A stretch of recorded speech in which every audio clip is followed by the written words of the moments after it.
tajuk dia. Jamal, Jamal.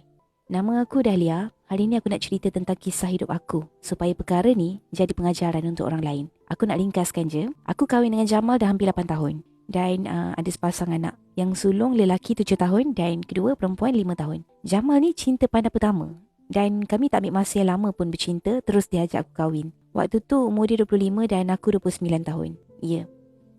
Perbezaan usia masa tu bukanlah penghalang cinta kami. Aku ni wanita berkejaya. Sewaktu aku berkenalan dengan Jamal, aku dah ada kereta, dah ada rumah, kerja yang bagus dan tangga gaji lebih lagi daripada Jamal sebab aku kerja swasta. Setahun lepas kahwin, aku hamil dan lepas melahirkan, anak sulung tak boleh nak berenggang. Malah dia pernah kena sawan tangis. So, setelah berbincang, aku bersetuju untuk berhenti kerja dan jadi suri rumah tangga sepenuh masa. Jamal pun okey je sebab waktu tu gaji dia cukup untuk tanggung keluarga. Sebab dia pun ada buat part time jugalah untuk hujung minggu. Jadi hal-hal dekat rumah ni semua aku yang uruskan daripada A to Z. Jamal dia ada kat rumah waktu malam je. Okay, meh aku ceritakan dulu kehidupan sebagai suri rumah tangga. Disebabkan aku ni dah biasa kerja, terus terang aku kata, aku tak senang hati tau duduk terperap je dekat rumah. Tapi demi anak kan, seorang ibu tu dia sanggup buat apa je. Jadi aku mula dari bawah. Jamal sibuk kerja dan aku faham dia cari rezeki. Siang hari aku uruskan anak, kemas rumah, masak dan macam-macam lagi lah. Anak tengah tidur, bukannya aku dapat berehat sekali dengan anak, tidak. Tapi aku terkejar-kejar buat kerja rumah. Baru nak rehat, anak pula bangun. Sedar-sedar dah petang. Malam sediakan makanan untuk Jamal, lepas tu kemas dapur. Dan masa ni sementara aku mengemas, Jamal tolong tengokkan anak. Bangun tengah malam, bagi susu dekat anak. Pagi tu pula bangun buat sarapan. Sediakan baju kerja Jamal. Dan rutin sama, berulang-ulang. Betul lah, suri rumah memang takkan habis kerjanya. Daripada kau buka mata, daripada pagi hari tu, sampai kau tutup mata di malam hari. Sepanjang setahun tu aku rasa diri aku hilang. Aku tengok cermin, aku dah tak kenal dah siapa. Aku dah tak ada rasa seronok, aku rasa penat yang teramat. Kadang tu, tengah cuci pinggan pun aku menangis. Bukan sebab sedih, tapi aku terlalu penat. Dengar anak menangis, aku kesat air mata. Lepas tu berlari tengok anak. Aku ada luahkan benda ni pada Jamal. Tapi waktu tu aku tak sedar dia gaslight aku. Dia cakap, biasalah jadi ibu memanglah penat. Nanti anak cepat besar, rindu pula momen tu. So banyakkan bersabar. I tahu you penat jaga anak. Bila dapat respon macam tu, aku jadi malas dah nak bercerita. Aku ni tak penat sangat jaga anak, tapi aku penat mengemas rumah. Kenapa aku tak suruh Jamal yang buat kerja rumah? Sebab menyakitkan hati sangat. Aku minta buang sampah sebab ada pampers anak kan, dia angguk.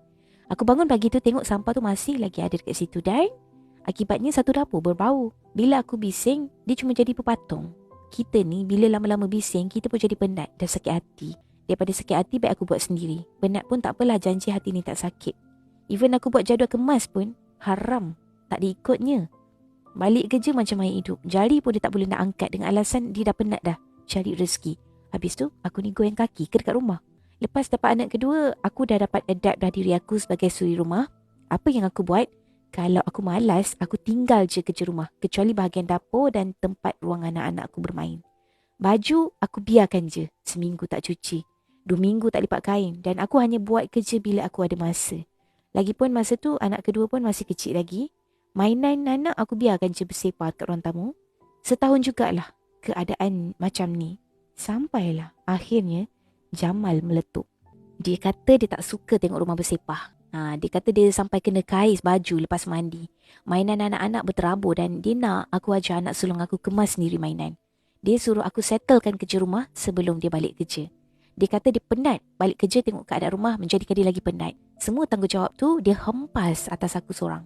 Ya, aku menangis sendiri. Lepas melahirkan anak kedua, emosi aku turun naik. Aku jadi lebih sensitif. Aku ada suarakan untuk ambil pembantu rumah tapi dia tak nak sebab katanya gaji dia pun cukup-cukup makan. Malam adalah sekejap je dia main dengan anak-anak. Tepat pukul 10 malam dia masuk bilik, tidur. Tinggallah aku sendiri. Aku ada mengadu dengan mak tapi mak aku suruh aku ikhlaskan je. Sebab dia penat cari rezeki kan. Jadi ketua keluarga ni berat, kata mak aku lah. Alih-alih aku yang kena mengalah. Habis siapa yang nak kesiankan aku? Lama-lama aku fikir mungkin betul lah aku yang tak bertimbang rasa.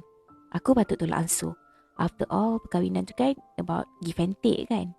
Dan aku mulakan semula rutin yang dah setahun aku tinggal.